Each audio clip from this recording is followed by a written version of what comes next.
Welcome back to another episode of HardTalk, and we've just spent our time off camera smelting up this iron, so I've managed to get a full set of iron armour now, so I think we're ready to move a bit further.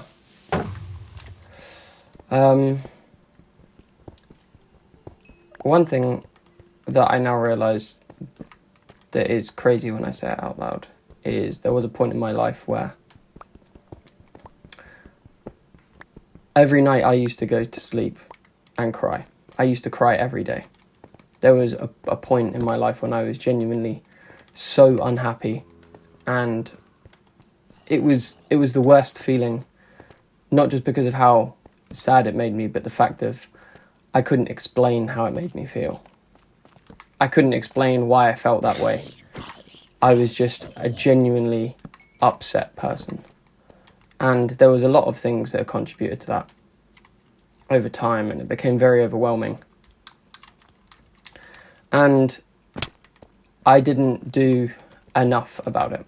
I think one thing they always tell you about like trauma and grief, and it doesn't ever go away. It doesn't ever shrink. It's that you grow around it. That was nearly a very bad mistake. And I think that is true. I think that I never really addressed it, and I never really worked through it. I just grew around it. So I feel that there is a part of that that's still there somewhere that I think I just didn't approach in the correct way. And a perfect example of this is that I don't know about anybody else, but I am a very, I like to associate things. So I have a very good, memory for association. And I find that music is one of the worst things that triggers how I feel. In that, I can listen to some music when I would have been going through a bad point in my life, and it will then just bring back all of the emotion to it. And I can't necessarily explain why I feel that way, but just purely from listening to that music or from a certain smell. A good example of this is that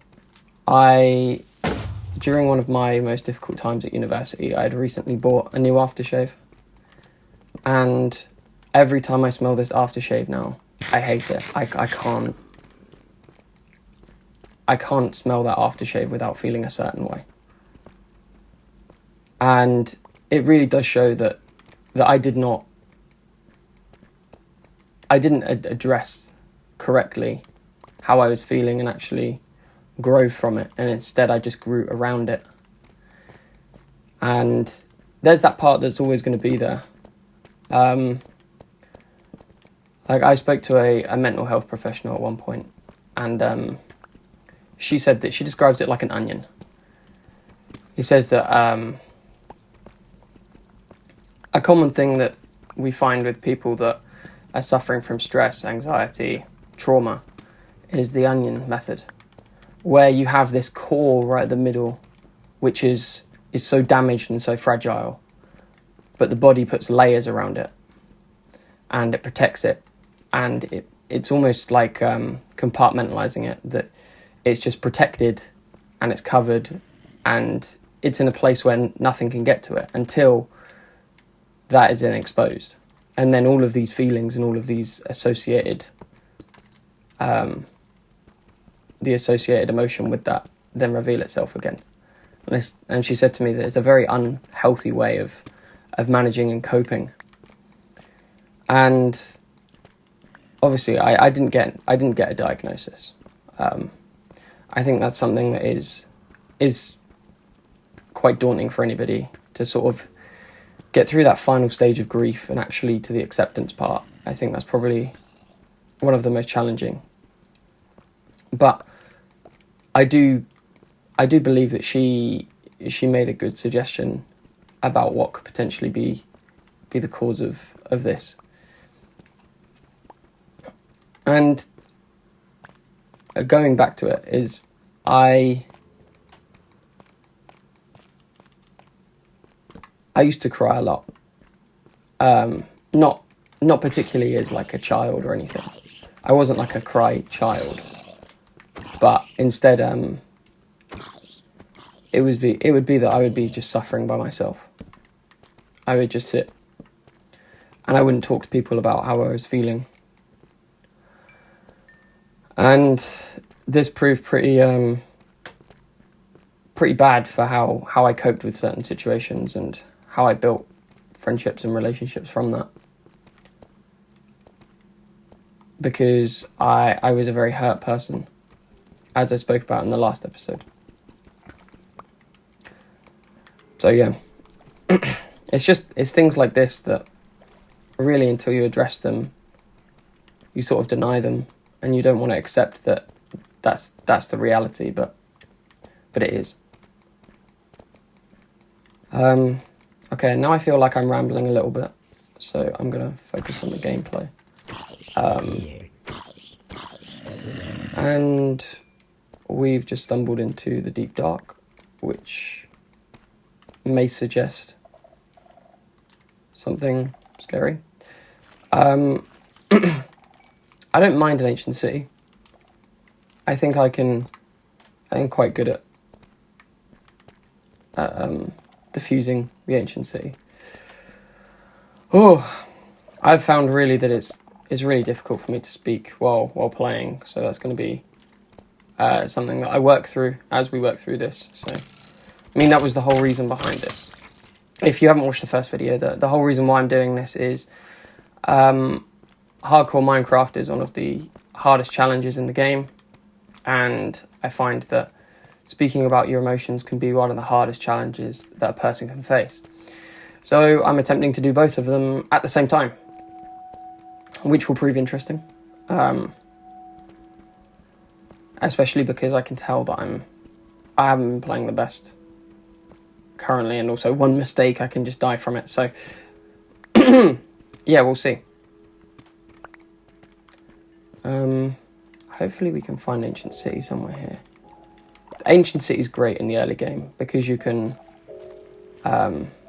get some good loot, like diamond leggings and stuff like that, and then you don't have to use diamonds on armor. But you can also get loads of XP as well if you find a good hoe that you can use from the Ancient City.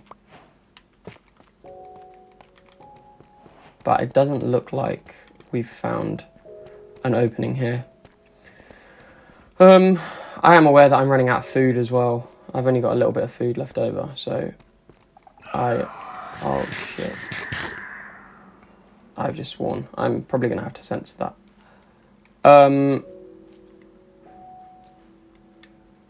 There's another one down there, right? I can't destroy that.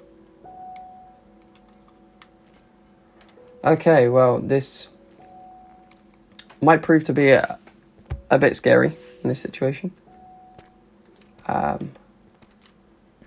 Another couple mistakes and I will be in a very bad situation. Okay, well, there's nothing here, so.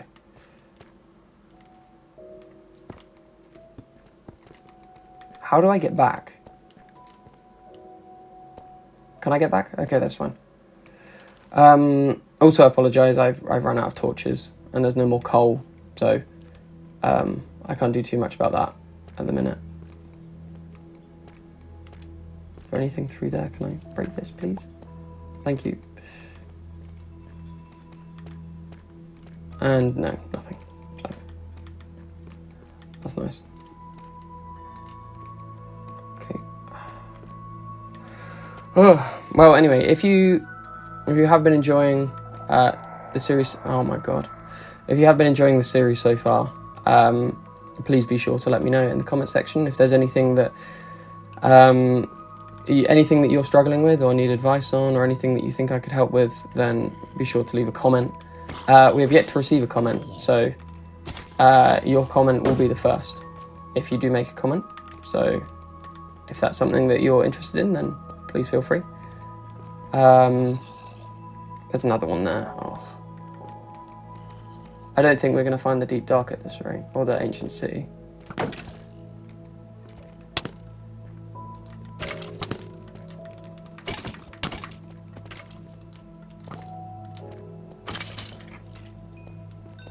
maybe, I don't know.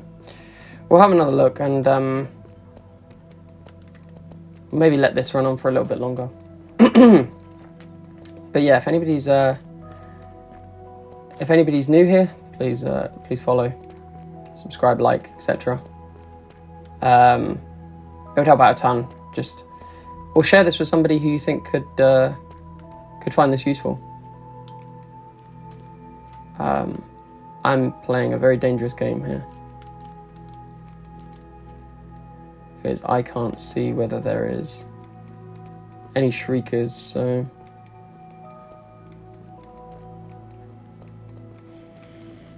oh, Bob spawner, lovely.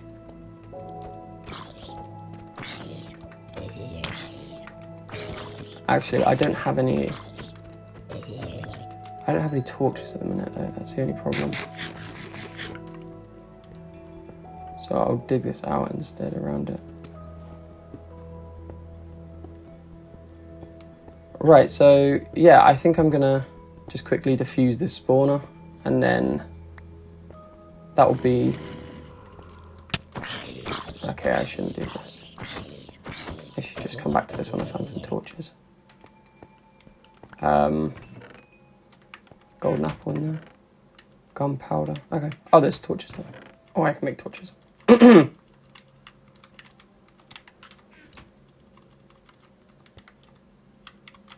Oh, I'm playing a very risky game here. Okay. There we are. Anyway, that will be the end of today's episode. So thank you very much if you're joining again. If not, thank you for viewing for the first time. I hope you joined the series. And thank you very much for watching. This has been episode 4 of HardTalk, and I will see you on the next episode. Goodbye.